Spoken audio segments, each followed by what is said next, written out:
حضرت سلمان فارسی گورنر تھے، کھانا کھا رہے تھے، دسترخوان بچھا تھا، رسول پاک صلی اللہ علیہ وسلم کا فرمان ہے روٹی کا لقمہ دسترخوان پہ گرے اٹھا کے کھا لو، اللہ تمہاری بخشش فرما دے گا۔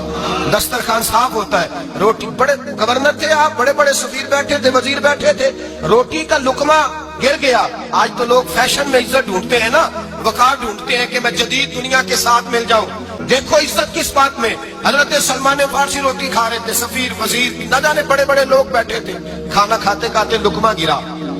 دسترخوان پہ، حضرت سلمان فارسی نے سمیٹا، منہ میں رکھا، پھر انگلی مار کے دسترخوان صاف کیا۔ ایک صحابی کان میں کہنے لگے سلمان کیا کر رہے ہو، کیا کر، آپ گورنر ہے، سوچئے تو صحیح، یہ لوگ کیا کہیں گے دنیا دار کے مسلمانوں کو روٹی نہیں ملتی، اٹھا اٹھا کے کھا رہے۔ کان میں بات کی، کان میں،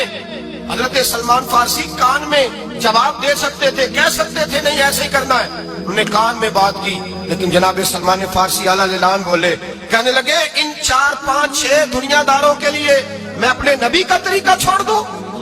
اپنے رسول کی سنت چھوڑ دوں، یہ 4 5 دنیا دار دنیا کی طرف دیکھ کے میں مصطفیٰ سے منہ موڑ لوں؟